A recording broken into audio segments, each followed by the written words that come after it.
நீங்கள் ஒரு வருடத்திற்கு மேலாக கருத்தரிக்க முயற்சி செய்தும் இன்னும் கருத்தரிக்கவில்லையா? இப்போதே தொடர்பு கொள்ளுங்கள் நோவா IVF. ஃபில்டர் காஃபி தான். அருணாச்சலத்து ரஜினி சார் இப்படிதான் பத்த வைப்பாரு. காத்தால பால் காய்ச்சறது என்னோட வேலை, காபி கலக்கிறது அவரோட வேலை, அப்புறம் குக்கர் வைக்கிறது என்னோட வேலை, மற்றபடி கறிகாய் சாம்பார் ரசம் கூட்டு பண்றதுல அவன் வேலை, துணி துவைக்கிறது என்னோட வேலை, பத்து தேய்க்கிறதுலாம் அவரோட வேலை. மாசத்துல ஒரு வாட்டி அர்ச்சனை பண்ண போகும் கம்மன் கோயில்ல. அர்ச்சனை பண்ணி வந்து ஹோட்டல் பிரேக்ஃபாஸ்ட் சாப்பிட்டு தான் கொடுக்கும். ஆன்லைன்ல ஆர்டர் பண்றதுல உண்டா நீங்க? ஒரு வாட்டி பண்ணி அந்த வருஷத்துக்குள்ள விடிஞ்சிருச்சு, அதால நிறுத்திட்டேன். ஒரு 25 வேப்பில டம்ளர் போட்டு வெந்நீரை ஊற்றி வைக்க, மறுநாள் கத்தால வெறும் வச்சா சாப்பிட்டுக்கோம். சாப்பிட்டா sir 15 daysல just come down to 115. ஆமா, இத்தனை டூர் போறேன்னா தனியாக இருக்கவே மாட்டேன். தனியாக ஒரு நாள் அவங்க ஏதோ கோயம்புத்தூர் போயிடுங்க, தனியாக எடுத்துட்டு தூக்கமே வராது. என்ன பண்ணுறதுன்னு யோசிச்சேன், டிவி ஆன் பண்ணிட்டு தூக்கிட்டேன் ஃபுல் நைட்டு. ஆமா, இதான் கிச்சன், சின்ன கிச்சன். 2 பேருக்கு இவ்வளோ தூரம் போருமே. சமைக்கிறது உண்டா எப்பயாவது நீங்க? பால் காய்ச்சி ஊற்றுவேன், கொஞ்சம் காப்பியும் போடுவேன். இருந்தாலும் என் ஒய்ஃப் பாய் போட்டால் கொஞ்சம் நல்லா இருக்குனால அவளை போட விட்டுருவேன் காஃபி. பால் காய்ச்சது நான் பண்ணுவேன், நைட்டு பால் காய்ச்சிடுவேன். இதெல்லாம் என்னோட வேலை. உரல் இருக்கு, ஆமா உரல் இருக்கு, அது பண்றது பண்ணியிருந்தாங்க. இல்ல இப்ப நம்ம இப்போ பண்ணியிருந்தோம். ஒரு 2019 வரைக்கும் இதை அரைச்சி எல்லாம் பண்ணியிருந்தாங்க ஒய்ஃபை. இப்ப முடியல, அது பண்றது. இந்த மயிலாப்பூர்னாலே வந்து நமக்கு டக்கு ஞாபகம் வருது ஃபில்டர் காஃபி தான். ஆமா இல்லையா? ஸோ அம்மா ரொம்ப அதுல ஸ்பெஷலா எக்ஸ்பர்ட்டா? ஆமா, எக்ஸ்பர்ட். ஃபில்டர் காஃபி தான். அருணாச்சலத்து ரஜினி சார் இப்படிதான் பத்த வைப்பாரு. அது கடையில மண்ணாடுப்பு இல்ல அது. ஆமா இல்ல சொல்றேன், பத்த வைக்கிற ஸ்டைலுக்கு அதுக்கு சொல்றேன். வச்சு எடுத்து போடுறது. இதுக்கு டிகாஷன் கொஞ்சம் தான் இருந்துச்சு, அதனால சன்ரைஸ் பேலன்ஸ் கலந்தாச்சு. ரெண்டும் கலந்து இப்ப காஃபி கிட்டத்தட்ட ஒரே மாதிரி இருக்கும் உங்களுக்கு. சரி, இப்ப சமையல் பொறுத்த வரைக்கும், கிச்சனை பொறுத்த வரைக்கும் எப்படி? இப்ப நீங்க கிச்சனை பொறுத்த வரைக்கும் காத்தால பால் காய்ச்சறது என்னோட வேலை, காபி கலக்கிறது அவரோட வேலை, அப்புறம் குக்கர் வைக்கிறது என்னோட வேலை, மற்றபடி கறிகாய் சாம்பார் ரசம் கூட்டு பண்றதுல அவன் வேலை, துணி துவைக்கிறது என்னோட வேலை, பத்து தேய்க்கிறதுலாம் அவரோட வேலை. இதெல்லாம் தான் பிரிச்சுட்டு இருக்கோம். சாருக்கு எதுமா ரொம்ப பிடிக்கும் சாப்பாடு பொறுத்த வரைக்கும்? விரும்பி கேட்கறது செஞ்சு கொடுங்களா அப்படி கேட்கறது உங்ககிட்ட? என்ன விரும்பி கேட்பேன்? உருளைக்கிழங்கா? அப்படியா? அப்புறம் வந்து புலூர் கத்திரிக்காய் கூட்டு ரொம்ப பிடிக்கும். கூட்டு ரொம்ப பிடிக்கும். அந்த மாதிரி அந்த கூட்டுல வந்து ஸ்பெஷல் இருக்கும், இந்த கொண்டக்கடலை அந்த பட்டாணில போட்டு நல்லா இருக்கும் இல்லையா? கல்யாணம் புதுசுல எப்படி சமையல் உங்களுக்கு நல்லா அப்படியே நல்லா வருமா? ஒண்ணுமே தெரியாது. ஒண்ணுமே தெரியாதா? ஒண்ணுமே தெரியாது. அப்புறம் எங்க அம்மா கூட்டி மாமியார் கூட உட்காந்து சொல்லி கொடுப்பாங்க, அப்படி பண்ணி இப்படி பண்ண சொல்லி கொடுப்பாங்க. அப்புறம் தான் எல்லாம் கத்துதான். எங்க அண்ணா வந்து ஒருத்தர் சொல்லி கொடுக்கணுமா, நீயே கத்துக்க கூடாதா செய்ய? அப்பதான் அந்த அப்படிதான் கொஞ்சம் கொஞ்சமா செய்ய கத்துனேன். நீங்க உங்க அம்மா வீட்டுல இருக்கும்போது சமைச்சது கிடையாது? கிடையாது. அம்மாவே எல்லாம் பண்ணிடுவாங்க. நம்ம வீட்டுல எங்க வீட்டுல இருக்கும்போது துணி துவைச்சு பாத்திரம் தேய்ச்சி உள்ள வீட்டு பெருக்கி தொலைச்சு சுத்தம் பண்ணுறது அந்த வேலைதான் எங்கிட்ட தெரியுமே தவிர, இப்ப இங்க கல்யாணம் ஆகி வந்தப்ப கொஞ்சம் கொஞ்சமா செய்ய நல்லா செய்வீங்க. உங்களுக்கு கேட்கறாரு எவ்வளவு பாருங்க. நீங்க சொல்ல அவர் சொல்றாரு அவருக்கு என்னெல்லாம் பிடிக்கும், என்ன விரும்பி சாப்பிடுன்னு சொல்லிட்டு. சார் வந்து ஒரு பக்கம் வேலை பார்த்துட்டு இருந்தாங்க, நாடகம் நடிச்சிட்டு இருந்தாங்க. கல்யாணத்துக்கு முன்னாடியே அவங்க பட ஆரம்பிச்சாங்க. கரெக்டா எந்த வருஷம் கல்யாணம் ஆச்சு உங்க 2 பேருக்கும்? எந்த வருஷம்? 1988 செப்டம்பர் 7. என்ன ஞாபகம் எல்லாமே புட்டு வைக்கிறாரு அந்த தேதிகள் எல்லாமே. அது எப்படி சார் மறக்க முடியும்? இது வந்து பெருமான கணவர் வீட்டுக்கு டக்குன்னு யோசிப்பாங்க, என்ன எந்த மாசம், என்ன நாள், என்ன வருஷம். வருஷம் இப்ப இந்த பெருமாள் கோயில்ல கிட்டாலை கொடுத்துருக்கேன். 6,500 rupees கட்டினா போறோம். வருஷம் இந்த செப்டம்பர் 7 உங்களை கூப்பிட்டு மரியாதை பண்ணி அர்ச்சனை பண்ணி சாமி நைவேத்தியம் அதெல்லாம் கொடுப்பான். அதான் எப்படி மறக்காது. இல்ல அது பெரிய விஷயம் இந்த காலத்துல. கல்யாணத்துக்கு முன்னாடியே ஒரு நாடகத்துல ரொம்ப பாப்புலர், நிறைய நடிச்சிட்டு இருந்தாரு. ஒரு பக்கம் வேலை பார்த்துட்டு இருக்காரு. நிறைய வெளிநாடு பயணங்கள் இருக்குமே, எப்படி இருக்கும் அப்பெல்லாம்? இப்ப சாப்பாடு மேனேஜ் பண்றது எப்படி இருக்கும்? அப்பப்ப வெளியூர் போயிடுவாரு, வெளிநாடு போயிடுவாரு. ஆமா, அம்மா வீடு பக்கத்துல இருக்கு, அங்க போய் சாப்பிட்டுருவேன். அப்படியா? ஒரு கட்டத்துக்கு அப்புறமா கூட கூட்டு போயிடுவார்ல. எப்படி வெளிநாட்டுல போகும்போது எப்படி சைவம் எப்படி ஒத்துக்கும் உங்களுக்கு? வெளிநாட்டுல அந்த சாப்பாடு பிரச்சனை இருந்தது? வெளிநாட்டு அப்பெல்லாம் நான் தனியா தானே போனேன். இப்ப சமீபத்துல கூட்டு இப்போ போயிருக்கீங்களா? தான் கூட்டிட்டு போனேன். இப்பதான் போயிருக்கேன் சார். First time கூட்டிட்டு போனேன்.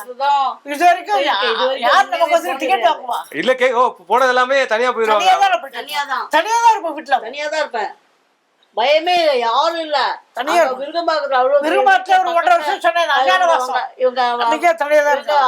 அண்ணிங்களா பக்கத்துல இருப்பாங்க.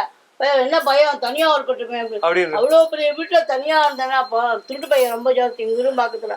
அவ்வளவு பெரிய வீட்டுல தனியா பாத்துக்கீங்களா எப்படி இருப்பேன்னு. பொங்கிருச்சே.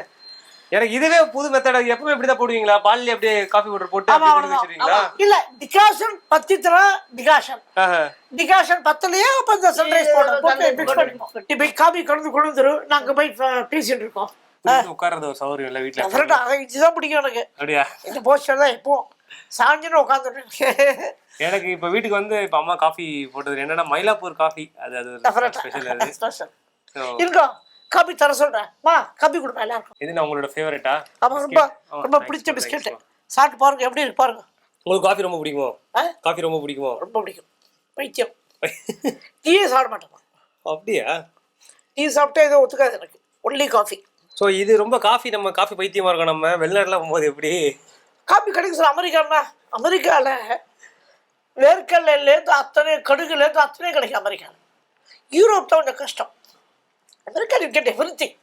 மயிலாப்பூர் என்ன கிடைக்கும் அமெரிக்கா கிடைக்கும். பட் நம்மளோட ஆத்தென்டிக்கான ஃபுட்ஸ் கிடைக்காது இல்லையா? நம்ம இங்க இருந்து நம்ம இட்லி சாம்பார் அதுன்னு சாப்பிட்டுட்டு கிடைக்குது. எல்லா கடையும் வந்தாச்சு. கஷ்டப்பட்ட மாதிரி ஏதாவது நம்ம போய் சிரமம் பட்டிருக்கீங்களா சாப்பாடுக்கு? அந்த மாதிரி இப்ப கடை நம்ம ஊர் கிடைக்கிற சாப்பாடு வீட்டில் தங்க முடியாது வரும் சில சமயத்தில்.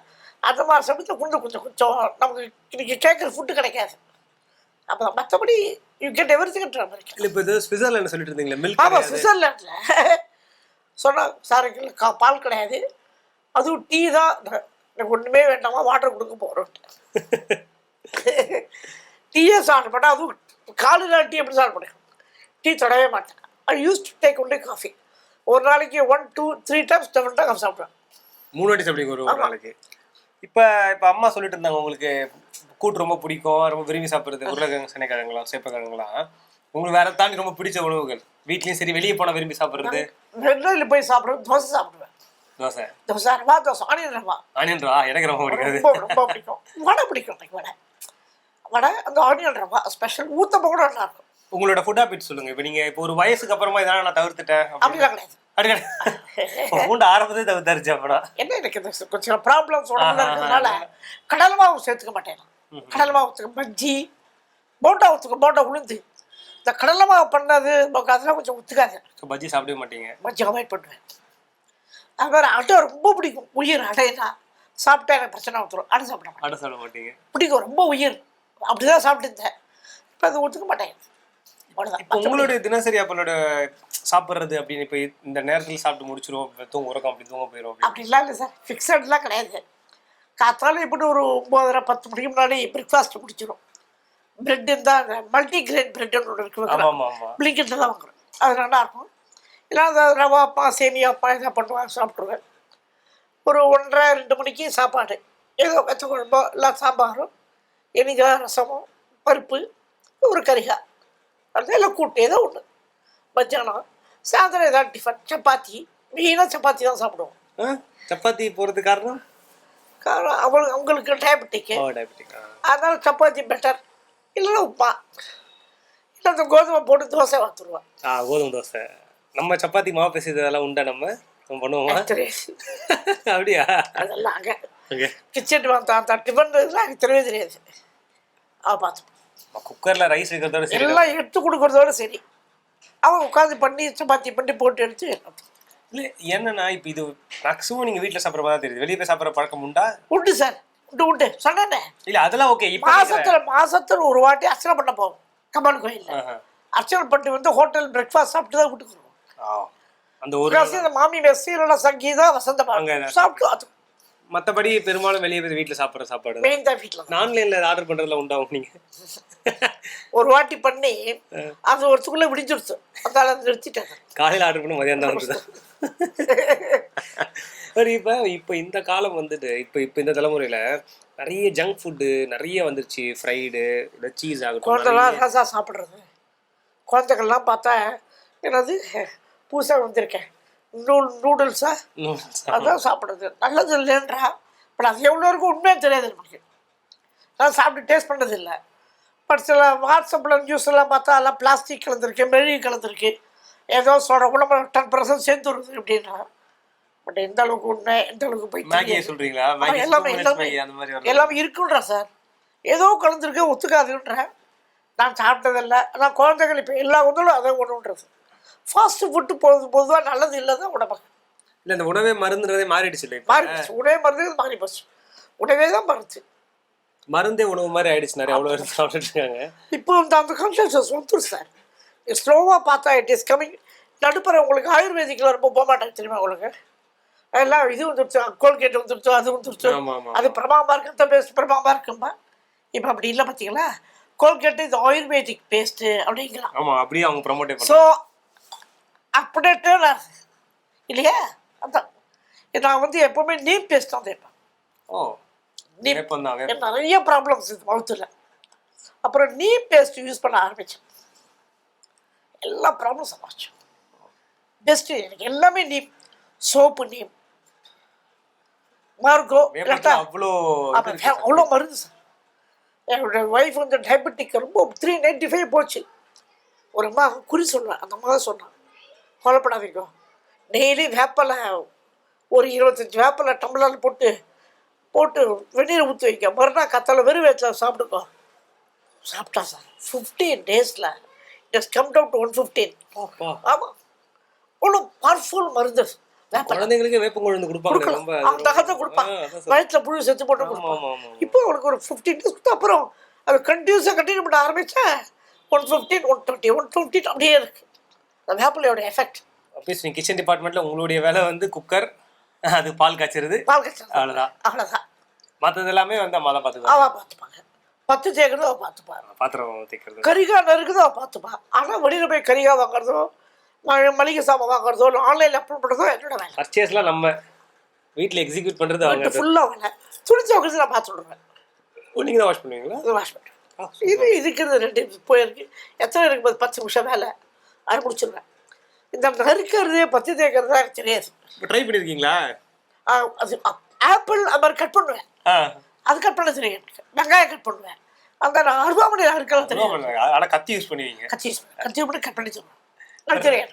2 பேர் இருக்கிற வீடுனா நீங்கள் சொன்னீங்க பிரிச்சு போய் சொல்லிட்டுன்னு, வேறு என்னென்ன வகையில் அந்த மாதிரி 2 பேருக்கும் இல்லை அந்த ஒரு விட்டு கொடுத்தல் எப்படி இருக்கும் 2 பேருக்குமே? ஏன்னா உனக்குனா எனக்கு நீ அப்படின்றதா இருக்கும் உங்களோட லைஃப் இல்லையா? Exact, correct. அப்படிதான் இருக்கு.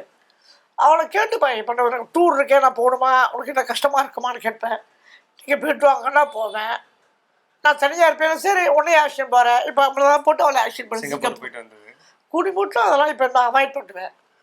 ஏன்னா வயசாகிட்டு நமக்கும் 2 பேரும் ஒன்றா இருக்கிறது தான் நல்லது. என்றைக்கும் அதுதான் நல்லது. என்றைக்கு அதனால அவளை கேட்டுப்பேன் எவ்ரி டைம்.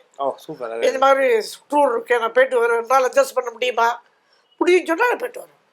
அவ்வளோ அவங்க தனியாக இருந்திருக்காங்க நிறைய வாட்டி. நானும் பயப்படுவேன். எனக்கு தனியாக இருக்க தெரியாது. திரும்ப இத்தனை டூர் போகிறேன்னா தனியாக இருக்கவே மாட்டேன். தனியாக ஒரு நாள் அவங்க ஏதோ கோயம்புத்தூர் போயிட்டாங்க, தனியாக எடுத்துகிட்டு தூக்கமே வராது எனக்கு. என்ன பண்ணுறதுன்னு யோசிச்சேன். டிவி ஆன் பண்ணிட்டு தூங்கிட்டேன் ஃபுல் நைட்டு. ஆமாம், தூக்கம் வராது எனக்கு. என்ன யாரும் பிடிக்கிற மாதிரி இருக்கும், இது பண்ணுற மாதிரி இருக்கும். தனியாக தூங்கிட்டே கிடந்து லைஃப்பில் நான். எப்போ யாரோ ஒருத்தர் இருக்கணும் கூட. ஆமாம், ஒரு வாட்டி அருணாச்சலம் பெங்களூரில் ஏதோ பாட்டு எடுத்தான், போயிட்டு வந்து கூப்பிட்டான். டான்ஸ் பண்ணும்போது சுப்பிடியக்குள்ள டான்ஸ் வருமா? நான் ஐயோ வராது சார், சொல்லி கொடுத்தாதான். அப்போ வேணா இங்கே எதுக்கு வேஸ்ட், இங்கே ஊருக்கு போங்க சார். ஊருக்கு போனால் மரணகாலத்தால் தானே போனேன். அந்த ரூமில் தனியாக இருந்தேன், தூக்கமே வரல. எட்டி பார்க்குறாங்க, யாரும் கிடையாது, தனி ரூம். அருணாச்சலேஸ்வரர் அந்த அந்த சாங் தான் இருந்தாச்சு. எனக்கு டான்ஸ் எல்லாம் தெரியாது சார், சொல்லி கொடுத்தாதான். ஐயா நீங்கள் வேணா சுப்படி வேஸ்ட் கிளம்ப கேட்டார். அதுக்கு ப்ரீவியஸ் நைட்டு அங்கே தான் லாஸ்ட் தனியாக இருந்தேன். தூக்கம் ஒரு போட்டு தூக்கம் இல்லை. தனியாக பார்த்தா தூக்கம் வருது. ஆனால் அப்படி இல்லை, க்ளீனாக தூக்கம். தனியாக இருந்து பழக்க மாட்டேன், எனக்கு பழக்கம் கிடையாது. இப்பயும் நமக்கு அது பயம் தான், நம்ம தனியாக இருக்க மாட்டோம். ஐயோ தனியாக இருக்கவே மாட்டேன். வெளியில் போட்டால் தனியாக இருப்பேன், விட்டு கொடுத்தா தனியாக இருக்க மாட்டேன். அதனால ஒரு பியூட்டிஃபுல்லான கப்பல் 2 பேருமே அந்த விட்டு கொடுத்து போகிறது.